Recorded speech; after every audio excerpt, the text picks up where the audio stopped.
Shalom saudara, selamat pagi untuk khotbah pagi kali ini. Mari kita berdoa. Bapa di sorga, terima kasih atas segala kebaikan-Mu pada pagi yang luar biasa ini. Kau sendiri yang tuntun pimpin kami.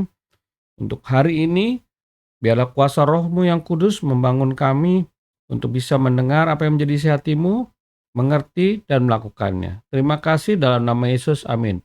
Sekali lagi, shalom Bapak Ibu sekalian. Ini adalah khotbah di pagi hari dan di tengah minggu. Kita sudah mulai melakukan segala pekerjaan karya kita dari Senin, Selasa, Rabu, sekarang Kamis.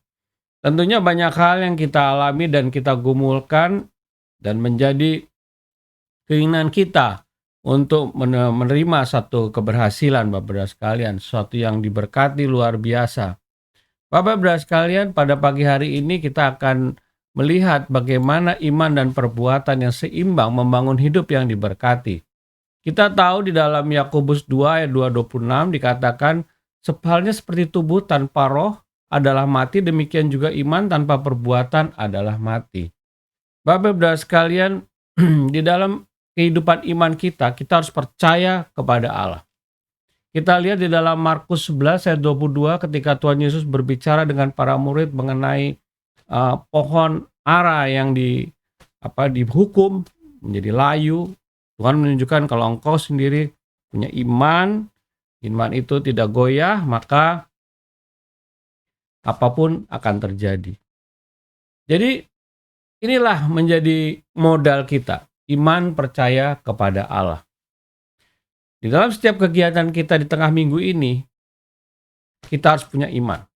Bahkan dikatakan di dalam Markus 11 ayat 24, karena itu aku berkata kepadamu apa saja yang kau minta dan doakan, percayalah bahwa kamu telah menerimanya, maka hal itu akan diberikan kepadamu.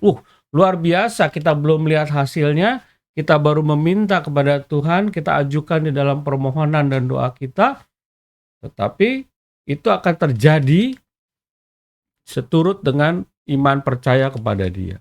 Apakah berhenti cukup sampai di situ? Mengapa kita membahas adalah keseimbangan iman dan perbuatan? Kenapa Yakobus 2 ayat 26 sudah dinyatakan oleh Allah sejak awal? Ternyata di dalam Markus 11 ayat 25-26 dikatakan, kalau engkau berdoa, sebaiknya ada sesuatu dalam hatimu, kita harus mengampuni dulu. Mulai saya berpikir, saya minta tuntunan kepada Tuhan sendiri melalui hikmat-Nya. Apa hubungannya dalam satu perikop ini iman dan pengampunan? Bapak-Ibu sekalian, ternyata walaupun kita beriman kepada Tuhan luar biasa, tetapi kalau kita tidak melakukan sisi lain, yaitu mengasihi Tuhan dan melakukan segala firman-Nya, termasuk dan yang utama adalah bagaimana kita mengasihi sesama. Dan mengasihi sesama itu ada hubungan dengan saling mengampuni. Maka iman dan perbuatan itu menjadi tidak seimbang. Kita boleh berdoa apapun juga dengan iman luar biasa, tetapi kalau kita menyimpan sesuatu dalam diri kita, dalam hal ini adalah tidak ada memberikan pengampunan Bapak-Saudara sekalian, maka iman kita yang luar biasa tadi tidak membuahkan hasil, tidak membangun hidup yang diberkati Bapak-Ibu sekalian.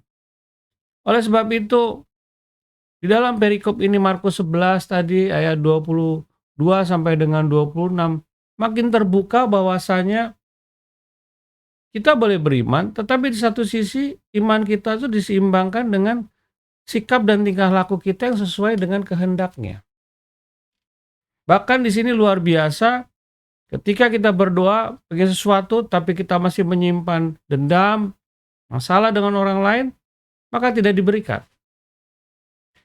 Di dalam kehidupan saya, dalam usaha juga demikian. Ketika saya mengalami suatu kejadian di mana saya sudah melakukan segala sesuatu dengan benar, tetapi Tuhan izinkan terjadi apa yang saya lakukan itu ternyata tidak membuahkan hasil. Walaupun saya tidak melakukan sesuatu yang negatif terhadap orang lain, tetapi apa yang Tuhan pesankan adalah saya mulai mengampuni orang itu. Keadaan itu ada untuk membangun diri saya bahwasanya iman saya harus disertai dengan perbuatan sesuai dengan firman-Nya. Kejadian itu Tuhan izinkan kepada saya terjadi agar iman dan perbuatan ini bisa saya pahami dengan mengalaminya. Akhirnya apa yang saya lakukan? Saya mulai mengampuni.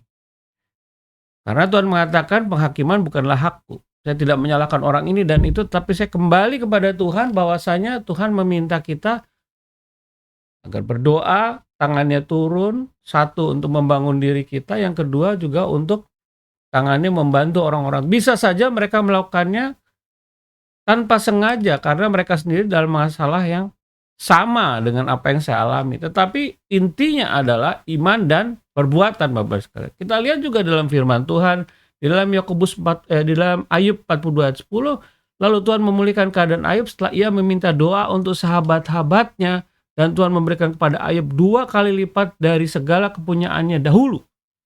Bapak sekalian, itulah korelasi iman dan perbuatan dalam usaha kita, dalam hidup kita, dan kaitkan dengan berkat.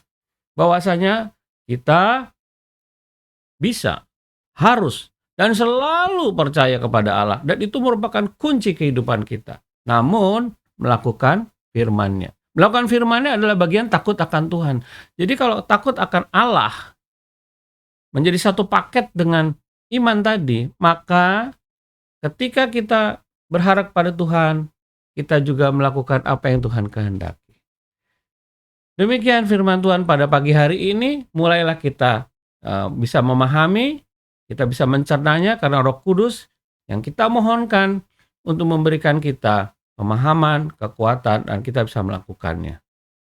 Bapa di sorga, terima kasih atas segala kebaikan-Mu. Kami telah mendengar isi hati-Mu, dan damai sejahtera mengalir pada diri kami saat ini. Setiap persoalan yang kami alami, kami percaya itu adalah seizin-Mu. Bahkan ketika kami sudah benar melakukan segala sesuatu, tetapi Bapa di sorga, ada saja hal-hal yang bisa menguji kami.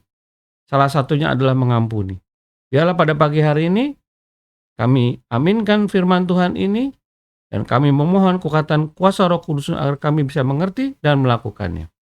Kami berdoa bagi setiap penonton video ini, Tuhan. Kau berkati mereka, keluarganya, usahanya sedang bermasalah. Kiranya Kau sendiri yang tuntun dan pimpin mereka, Tuhan. Dan biarlah mereka secara berani untuk melihat, bercermin terhadap firman Tuhan ini. Kami berdoa yang sakit Kau sembuhkan, Tuhan. Kiranya Kau sendiri yang pimpin mereka untuk mereka juga melihat dan merenungkan kehidupan mereka bersama Tuhan. Yang berbeban berat, yang putus asa, Kau jamah mereka, Tuhan, di dalam nama Tuhan kami Yesus Kristus. Berdoa untuk negara kami, pemimpin negara kami, dari pusat sampai daerah, agar mereka tak hidup dalam takut akan Allah. Terima kasih Bapa di sorga, kami serahkan hidup kami ke dalam tangan penyertaan-Mu. Dalam nama Yesus kami telah berdoa dan mengucap syukur. Amin. Shalom Bapak Ibu Saudara sekalian. Selamat pagi, selamat berkarya. Tuhan Yesus memberkati. Amin.